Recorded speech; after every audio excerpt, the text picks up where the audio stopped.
Hi everyone, my name is Subham Raj and welcome to my YouTube channel integration tutorial. तो आज के इस lecture में हम लोग स्टार्ट करने वाले हैं general and particular solution of a differential equation. General and particular solution of a differential equation.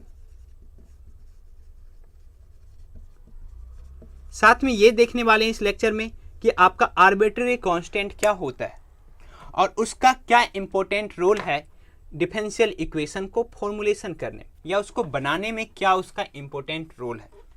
तो चलिए स्टार्ट करते हैं। तो अगर आप हमारे चैनल पर नए हैं तो प्लीज़ भाई, दोस्त, यार, बहन जो भी हो, है ना, प्लीज़ हमारे चैनल को सब्सक्राइब करें तथा इसे अपने यार दोस्तों में ज़रूर शेयर करें। तो सबसे पहले समझने वाले हैं क्या कि ये आर्बिट्रेरी कांस्टेंट होता क्या है। आर्बिट्रेरी कांस्टेंट चलिए समझते हैं। जैसे कि आपके पास है y equal to m x plus c, ये किसका इक्वेशन है? तो इक्वेशन ऑफ लाइन। अब इसमें यहां पे क्या है, y और x जो है आपका वेरिएबल है, ये जो m और c आपका है ना, वो क्या है आपका आर्बिट्रेरी कांस्टेंट। तो m और c जब आपका आर्बिट्रेरी कांस्टेंट, तो इसका कहने का मतलब क्या हुआ? कहने का मतलब ये हुआ कि अगर m और c का वैल्यू हम चेंज करेंगे तो वो रहेगा ही आपका स्ट्रेट लाइन। लेकिन ये क्या बता रहा है? Family of a straight line, means इस पार्टिकुलर प्लेन में जितने भी स्ट्रेट लाइन है ये तो उसको रिप्रेजेंट कर रहा है, लेकिन m और c का पार्टिकुलर वैल्यू पुट करेंगे तो ये सब में से कोई एक स्ट्रेट लाइन आपका होगा। Similarly x square plus Y square equal to क्या? R square.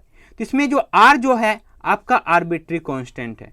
तो ये क्या बताएगा कि जो डिफरेंट जो रेडियस का जो होगा सर्कल, उसका इक्वेशन क्या होगा।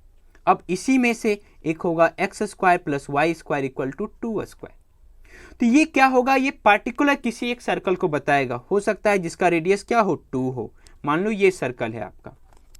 तो यही होता है आर्बिट्रेरी कांस्टेंट। तो कहने का मतलब क्या हुआ कि आर्बिट्रेरी कांस्टेंट भी एक वेरिएबल ही है, लेकिन उसका हमेशा एज ए कांस्टेंट के रूप में क्या एज ए इंपॉर्टेंस होता है, कोई भी अगर आपका क्या इक्वेशन है तो। अब यहां पे बात आती है जनरल एंड पार्टिकुलर सॉल्यूशन। तो जनरल एंड पार्टिकुलर सॉल्यूशन कहने का मतलब क्या हुआ कि जैसे आपके पास यहां है ना X square plus Y square equal to R square, ये आपका क्या है? General equation, general equation of circle.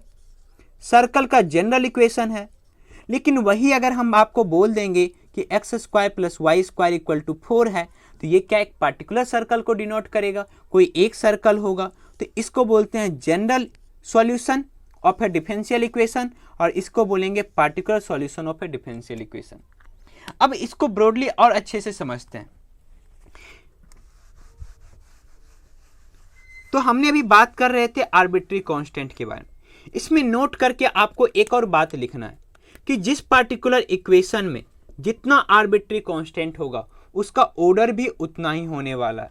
कहने का मतलब order of a differential equation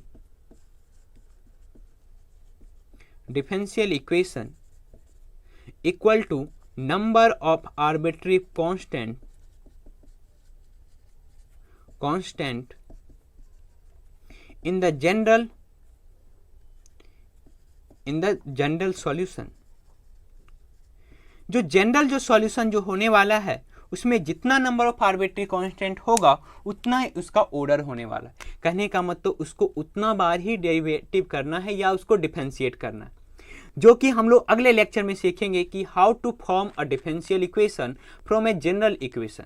general equation से कैसे डिफरेंशियल इक्वेशन सॉल्व करना। लेकिन इस लेक्चर का मेरा ये पार्ट नहीं है। मेरा ये पार्ट है कि जनरल और पार्टिकुलर सॉल्यूशन डिफरेंशियल इक्वेशन का कैसे होगा, और अगर आपको डिफरेंशियल इक्वेशन दिया हुआ है तो क्या ये इक्वेशन उसको सेटिस्फाई करेगा या नहीं करेगा, या उसका सॉल्यूशन होगा या नहीं होगा। तो हम अभी आपके सामने एक क्या करने वाले हैं, एक इक्वेशन लेने वाले हैं। फिर क्या करेंगे, उसके हेल्प से हम आपको बताएंगे कि जनरल और पार्टिकुलर सॉल्यूशन उसका क्या होगा। तो एक इक्वेशन लेते हैं सर्कल का, X square plus Y square equal to R square. ये क्या है? General equation of circle. General equation of circle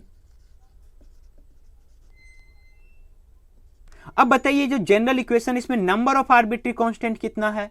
number of arbitrary constant तो एक है, वो बस आपका क्या है r। तो इसको एक बार डिफरेंशिएट करो तो हो जाएगा 2x plus 2y into D Y by D X equal to कितना 0।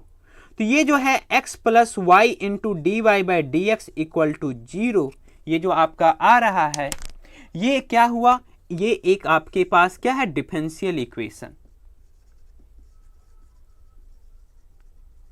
और ये डिफरेंशियल इक्वेशन किसका है? ऑफ सर्कल, सर्कल का है। कोई दिक्कत? तो जितने भी सर्कल हैं अगर उसका सेंटर क्या है 0,0 है तो उसका ये डिफरेंशियल इक्वेशन है, उसको ये सेटिस्फाई करेगा। तो अगर इसमें ये देखते हैं कि X square plus Y square equal to R square, तो इसका भी ये डिफरेंशियल इक्वेशन है। कोई दिक्कत? तो ये कहलाएगा इसका जनरल सॉल्यूशन। क्या कहलाएगा? General solution. लेकिन वही अगर हम बात करेंगे किसी पार्टिकुलर सर्कल के बारे में, X square plus Y square equal to 6, तो ये इसका कहलाएगा पार्टिकुलर सॉल्यूशन। पार्टिकुलर सॉल्यूशन कहने का मतलब क्या हुआ कि बस फिक्स है, ये आपका इसका एक सॉल्यूशन हो रहा है। और जनरल कहने का मतलब ये जनरलाइज, सभी के लिए वैलिड है। जो सभी के लिए हो उसको जनरल, जो पार्टिकुलर किसी पर्सन के लिए उसको पार्टिकुलर।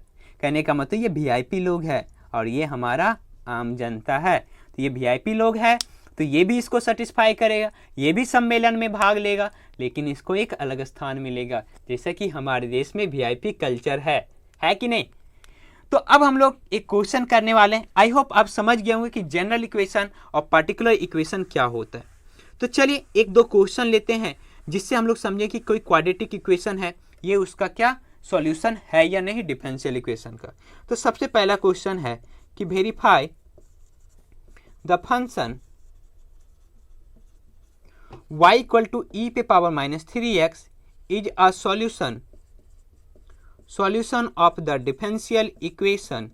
क्या है differential equation? D square Y upon D x square plus D Y by D X minus 6y equal to 0। तो ये आपके पास एक डिफरेंशियल इक्वेशन दिया हुआ है, इसका ऑर्डर कितना है और इसका डिग्री कितना है, कमेंट बॉक्स में जरूर बताइए कि इसका ऑर्डर और डिग्री कितना होगा। तो सबसे पहले आपको y इक्वल टू दिया हुआ e पे पावर माइनस 3x। तो हमारे लिए क्या क्या काम का है? एक तो D square Y upon D x square चाहिए, एक D Y by D X चाहिए। तो सबसे पहले D Y by D x निकालते हैं। कितना आ जाएगा जी D Y by D X? तो यहाँ से आ जाएगा e पे power minus 3x into minus 3। तो यहाँ से हो गया माइनस 3 इंटू ई पे power minus 3x। D square Y upon D x square कितना होगा जी? तो इसको फिर से डिफरेंशिएट कीजिए, तो इसको कीजिएगा तो माइनस 3 इंटू ई पे power minus 3x into minus 3 कितना आ जाएगा? तो 3 3 जा 9, 9 ई पे पावर माइनस 3x। अब बस हमको ये बताना है कि ये इसको सेटिस्फाई कर रहा है। तो LHS में यहाँ पे क्या है? तो है D square Y upon D x square plus D Y by D X minus 6y। तो आपका D square Y upon D x square कितना आया? 9 इंटू ई पे power minus 3x plus D Y by D X कितना है? तो minus 3 into E पे power minus 3x minus 6y। तो 6 इंटू वाई कितना आपका? ई इंटू ई पे पावर माइनस 3x। तो यहाँ से सॉल्व करने पे आपका क्या आ रहा है? 0 आ रहा है। कहने का मतलब ये पार्टिकुलर डिफरेंशियल इक्वेशन को क्या कर रहा है? वेरीफाई कर रहा है। और ये कैसा सॉल्यूशन होगा? तो ये पार्टिकुलर सॉल्यूशन होगा, क्योंकि इसमें कोई भी आर्बिट्री कांस्टेंट नहीं है। अगर किसी भी क्वेश्चन में या कोई आपका ऐसा सॉल्यूशन है जिसमें कोई भी आर्बिट्री कांस्टेंट नहीं है, तो उसको हम लोग क्या बोलते हैं? पार्टिकुलर सॉल्यूशन बोलते हैं। तो चलिए देखते हैं हम लोग अब नेक्स्ट क्वेश्चन। तो नेक्स्ट क्वेश्चन में क्या दिया हुआ है? y का वैल्यू दिया हुआ है x square plus 2x plus c, और इसको किससे वेरीफाई करना है? तो साइड में भी एक डिफरेंशियल इक्वेशन दिया हुआ है। तो सबसे पहले y equal to x square plus 2x plus c है, और किसको वेरीफाई करना है? y dash minus 2x minus 2 equal to 0। और यहाँ पे y डैश कहने का मतलब क्या है? D Y by D x है। अगर y डबल डैश होता तो क्या होता? D square Y upon D x square. तो बताइए सबसे पहले इस इक्वेशन में नंबर ऑफ आर्बिट्री कांस्टेंट 1 कौन है? बस c। तो ये इसका कैसा सॉल्यूशन होगा? जनरल सॉल्यूशन होगा। तो सबसे पहले D Y by D x निकालते हैं। तो आपका आ रहा है 2x प्लस कितना? 2। अब हमको क्या प्रूफ करना है? तो y डैश, तो LHS में क्या है यहाँ पे जी? तो y dash minus 2x minus 2। y dash का वैल्यू कितना है? 2x प्लस 2 माइनस करना 2x माइनस 2। तो 2x कैंसिल, 2 कैंसिल, कितना आ गया जी 0। तो आ गया ना इसका, तो ये इसका कैसा हुआ जनरल सॉल्यूशन। तो x square plus 2x plus c y equal to is a general solution of कितना differential equation y dash minus 2x minus 2 equal to 0। तो ये था आपका general and particular solution of a differential equation. अगर आप ये lecture पूरी अच्छी तरीके से समझ गए हैं तो आपका काम क्या है, एक्सरसाइज 9.2 पूरा अच्छी तरीके से बना लेना। वीडियो को पूरा देखने के लिए थैंक यू।